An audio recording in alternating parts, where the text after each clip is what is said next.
Trump administration. Or to be accurate, once all the facts about collusion with the Russians come out, 1,361 days to the end of the Pence administration. Unless Pence slips up and has yogurt with a woman who is not his wife. We don't know what happens then, but something really bad. I know that Mr. Trump has kept virtually none of his campaign promises, and frankly, given how horrific his campaign promises were, that's not a bad thing. But there was one promise that he should be held accountable for. He would go into small towns across Pennsylvania and he would do two things. First, he would point out what a catastrophic war zone, whatever town he was in, is, including Harrisburg. Remember that? Second, he promised to fight for the average struggling working men and women in Pennsylvania. He'd say, when I'm elected, you're going to be so rich, you're going to say, Donald, stop already. I'm tired of being so rich. But as president, he has done nothing but screw the working men and women every chance he gets. He filled his administration with billionaire Wall Street tycoons. He drained the swamp right into his cabinet room. His proposed budget would cut programs for millions of working class senior citizens and kids. His tax bill would be the largest transfer of wealth from the poor and middle class to millionaires and billionaires, and yes, even Donald Trump himself in American history. His health care bill would kick 24 million Americans off their life-saving health insurance. Now, I don't care what part of the country you live in. Any working man or woman with a sick child wants to be able to take that child to a doctor. Got that. Trump appointed a Secretary of Labor who opposed the minimum wage and overtime pay. Even that Secretary nominee's own company had a long history of ripping off their workers, just like a certain orange plutocrat that we could name. Trump appointed a Secretary of Health who speaks with glee about taking insurance away from people. He appointed a Secretary of Education who has a lifetime of hostility to the very public schools that are the social and cultural glue that holds working class neighborhoods together. And he appointed a person to protect our environment who has never found a poison he didn't like. He promised a pro-worker populist agenda, and instead we've seen 100 days of a president governing as an extreme right-wing robber baron who has abandoned the people who trusted him. This is not what America needs. That's right, no Trump!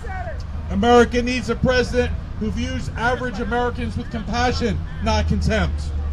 We need a president who is up on the latest scientific theory, not the latest conspiracy theory. We need a president who speaks in the cadence of hope, not one who tweets out the bile, who spews out tweets of bile. We need a president who tears up at the dream of an inclusive America, not one who winks at the bigoted merchants of hate. And we need a president who believes American values are reflected in give us your tired and your poor, your huddled masses yearning to breathe free, not in say goodbye to your family, you're being deported. And we need a president whose allegiance is to us, not himself, and certainly not Vladimir Putin.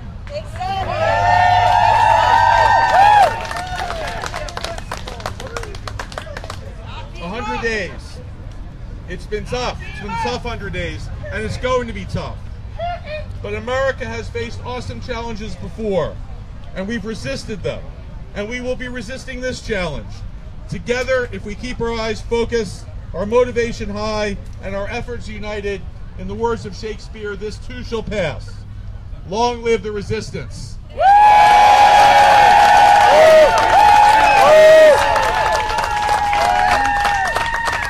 We have some terrific speakers here today who I'll be introducing, and our first one is the mayor of this very town, this what did he say, troubled war zone or whatever it is, Eric Papenfuse, mayor since January of 2014. Mayor. Thank you, Senator. It's good to see everybody. Listen, I know this rally is about 100 days of broken promises. Can you hear me now? All right. I know this rally is about 100 days of broken promises and all the things that Trump has done wrong, but let me tell you, one thing which he's done right is he has inspired the grassroots, and we have a new spirit of resistance like never before in this country. We are marching for women's rights. We are out there marching for the environment. We are out there marching for science. Who knew we needed to march for science? Genders is science. And we are out there to say that we are a welcoming nation. We welcome all immigrants, all refugees. And we're doing that in the face of this president. And I hope you hear that message. I have seen the face of resistance, and it is beautiful. It is right here, right now in Harrisburg. Now, in a few minutes after this rally, we're going to go gather down on 7th Street in Harrisburg, and we're going to have a peaceful march. And you're going to need to drive down Cameron Street. You can't walk there. You're going to have to drive down, go into the city, avoid McClay Street, and participate in that march. And I understand that people are bringing rubber chickens to the march. Yeah! Rubber chickens to the march. Now listen, I appreciate the chicken jokes. I've seen all the signs. Your fear of being roasted. I get that, but I'm more of a cow person myself. I come to the farm show to see the cows. And I gotta say, I think it's appropriate that Donald Trump is giving the speech at the farm show because his first 100 days have been an utter disaster. But the real reason he's bringing the chickens is because he is afraid to come and speak to all of us. Exactly. He is giving a speech to his base, to his paid supporters, right in the echo chamber, a pure partisan debate. What an opportunity missed.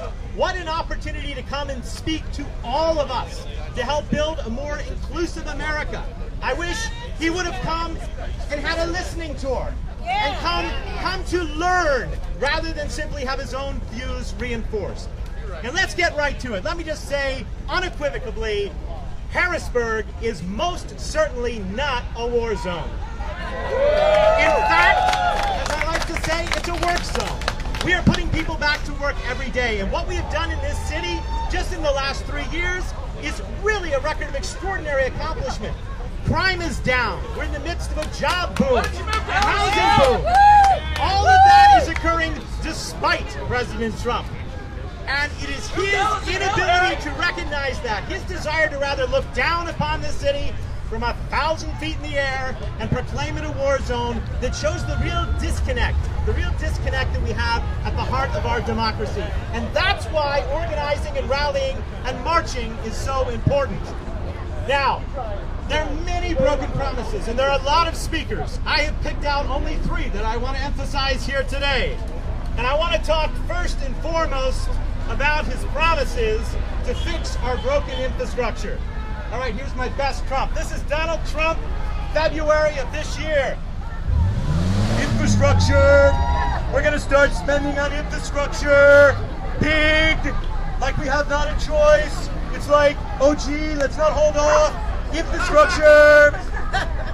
Donald Trump's budget instead is going to force massive cuts to the Department of Transportation. According to The Hill, the Department of Transportation budget faces a $2.4 billion cut under President Trump's proposed federal budget blueprint. A surprising figure, no doubt, given Trump's pledges to improve the infrastructure. And I have an idea. Donald Trump wants to build a wall, right? Well, let's build a wall right here in Harrisburg. Listen, his motorcade is going to be passing by a 100-year-old wall that collapsed in this city. Aging infrastructure that was built 100 years ago by the city of Harrisburg as part of a bridge project. That wall collapsed. It has put people out of work. It is going to cost millions of dollars to fix. Let's put money into building that wall rather than a wall that divides us. That's what we talk about when building our infrastructure. Now, Donald Trump also promised to fix our inner cities. You remember this wonderful quote when he was running? We're going to fix our inner cities, which have been failed. It is disgraceful what the Democrats have done to destroy our inner cities. Well, as you know, our inner cities, many of them are thriving despite of the president. In Harrisburg alone, we need more support. And we need, in his budget, to preserve community development block grant funding. Listen to what the Washington Post says about the budget. Trump has unveiled a budget that would slash or abolish programs that have provided low-income Americans with help on virtually all fronts, including affordable housing, banking, weatherizing homes, job training, paying home heating oil bills, obtaining legal counsel in civil matters for the poorest of the poor. That is what Donald Trump's budget is cutting, and that is what we must all fight for if we really do care about rebuilding our inner cities. Yeah!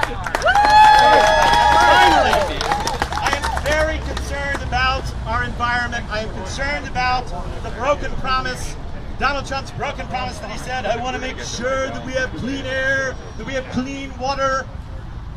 When Fox came this morning and chose to broadcast live, they chose to broadcast on the banks of the beautiful Susquehanna River. This city's greatness lies in its natural setting. We're bounded by the river. We're surrounded by a beautiful green belt. We have the Appalachian Trail running through our city. Trump's budget devastates the EPA. In fact, they devastate funding for the cleanup of hazardous substances. They're reducing that by $330 million, while enforcement of the EPA's clean air and water laws, already considered overstretched by staff, is going to lose another $129 million. That is what the Trump budget does to our environment. Those are his own words, his own promises, which he's broken. And that is why we must hold him accountable, we must rally at the grassroots level, and we must stand together strong to build an America that represents not just some of us, but in fact, all of us. Thank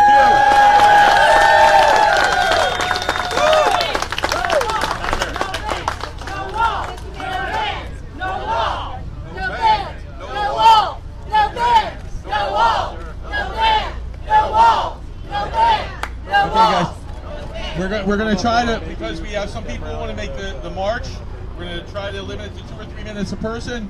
And our next speaker is a great friend from the labor community, president of local SEIU 668. When I was young, I could read that. Tom Herman.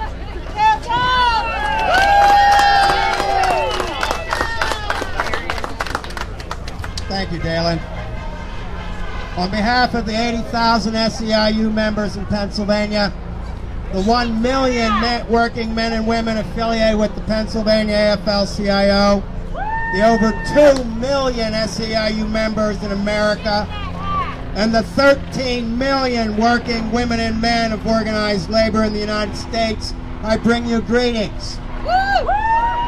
To use the mayor's words, welcome to the work zone. It only takes a quick drive around to see that business in Harrisburg is coming back.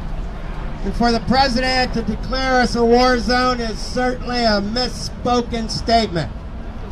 President Trump recently said, being president is a hard job. Well, no kidding, there's a revelation. What did he expect? An elected president needs to hit the ground running. The time for campaigning is over. I need a president that's equipped to govern. A single mistake could devastate our entire world.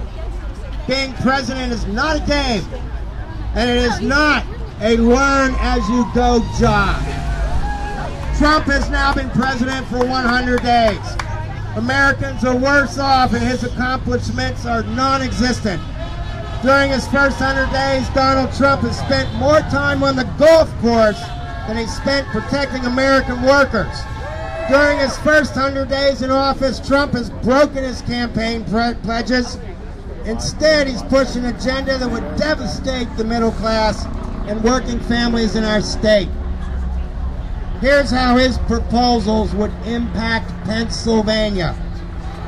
Since day one of his presidency, Donald Trump has put corporate and special interests ahead of the middle class and ahead of working class. Trump has stacked his cabinet with millionaires and billionaires who oppose raising the minimum wage, funding public education, regulating Wall Street, and other policies that would help working people in Pennsylvania. He's proposed a budget that will make massive cuts to programs that benefit millions of Pennsylvanians and would move our Commonwealth backwards by adversely affecting our middle class, rural communities, seniors, and children. Trump got elected on the backs of manufacturing communities. Now he's turned his back on them. President Trump campaigned on keeping jobs here at home, creating more jobs, buying and hiring America, holding countries like China accountable for their unfair practices. In his first 100 days, President Trump has not only broken these promises, he's made things worse for Americans looking for work or the peace of mind that their jobs won't be shipped overseas. As we speak, Express Scripts, a pharmaceutical distribution company just down the road in Bensalem, is closing a distribution plant, eliminating 240 family-sustaining jobs of our SEIU members, and opening up a call center in the Philippines. Those workers wrote Trump an unanswered letter to ask for help. Where's your promise to those workers, Mr. President? He's proposed huge tax cuts for millionaires and billionaires, but has failed to do anything to support Pennsylvania's middle class. Donald Trump proposed a budget that will make massive cuts to programs that benefit millions of Pennsylvanians. This budget is a blueprint for how Donald Trump is failing to prioritize the needs of his citizens. His budget will take resources away from our children by eliminating education resources like before and after school programs, teacher training, and meal plans. He'll make Pennsylvanians feel less safe and healthy by hampering our ability to test for lead in the water and halting cleanup in Pennsylvania waterways. He'll cut funding to infrastructure projects like funding for rural airports. It will hit rural communities especially hard, stripping funding from Pennsylvania's rural job creation and infrastructure programs, and will eliminate job training and funding opportunities for coal miners. Where's the promise you made to coal miners, President Trump? His budget will hurt our most vulnerable citizens by gutting a program that provides heating assistance to the poor. This scheme, it's a big boo, that's for sure. This scheme is a massive tax giveaway to millionaires and billionaires and big corporations at the expense of the middle-class families in Pennsylvania. This tax plan will help the wealthiest and the biggest corporations avoid paying their fair share. But it won't create jobs, increase middle-class income, or grow our economy. It comes as no surprise that Trump's taxpayers prioritizes corporations over the American people. Donald Trump has once again put Wall Street, corporate people, his wealthiest firms, and cabinet members,